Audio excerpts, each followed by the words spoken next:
غزہ یکجہتی مارچ۔ غزہ یکجہتی مارچ کیا تھی اور یہ کیوں منعقد ہوئی؟ غزہ یکجہتی مارچ ایک پرامن مگر پرجوش عوامی مظاہرہ تھا جس کا مقصد فلسطینی عوام خصوصاً غزہ کے مظلوم مسلمانوں کے ساتھ اظہار یکجہتی اور اسرائیلی مظالم کے خلاف آواز بلند کرنا تھا۔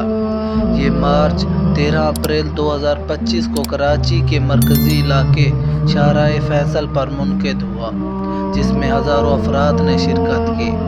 یہ مارچ دو اہم دینی اور سیاسی جماعتوں کی جانب سے مشترکہ طور پر منظم کیا گیا: جماعت اسلامی پاکستان، جمعیت علماء اسلام۔ ان کے علاوہ سول سوسائٹی، طلباء تنظیمیں، خواتین، بچوں اور بزرگوں، شہریوں نے بھی اس میں بھرپور شرکت کی۔ غزہ یکجہتی مارچ کا بنیادی مقصد اپنے فلسطینی مسلمانوں کے ساتھ اخوت بھائی چارے کا پیغام دینا تھا، اسرائیل کے مظالم اور بمباری کی مذمت کرنا تھا، عالمی برادری کو فلسطینی حقوق دلانے کی یاد دہانی کرانی تھی، پاکستانی حکومت سے مطالبہ کرنا تھا کہ وہ وسطی سطح پر فلسطین کی حمایت میں مؤثر کردار ادا کرے، امت مسلمہ کو اتحاد کی دعوت دینا تھا۔ مارچ میں فلسطینی پرچم اور فری فلسطین کے بینرز نمایاں تھے۔ لوگوں نے لبیک یا اقصی، لبیک یا اقصی کے نعرے بلند کیے اور لوگوں نے اپنے جذبے کے ساتھ یہ نعرہ بلند کیا کہ ہم سب فلسطینی ہیں، اسرائیل مرد آباد، اسرائیل مرد آباد جیسے نعرے لگائے۔ مقررین نے قرآن و حدیث کی روشنی میں ظلم کے خلاف جہاد کا پیغام دیا۔ خواتین اور بچوں کی شرکت نے مارچ کو ایک خاندانی اور قومی رنگ دے دیا۔ سراج الحق امیر جماعت اسلامی کا بیان تھا: فلسطین صرف فلسطینیوں کا مسئلہ نہیں، یہ امت مسلمہ کا دینی اور ایمانی مسئلہ ہے۔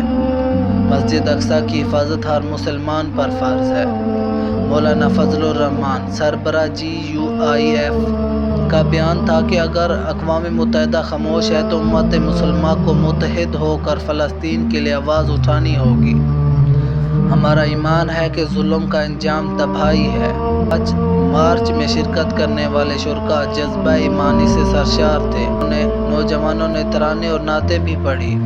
علماء دین نے اسلامی اور اخلاقی پیغام دیا اور قرآن کریم فرماتا ہے: اگر وہ تم سے دین کے معاملے میں مدد مانگے تو تم پر مدد کرنا لازم ہے۔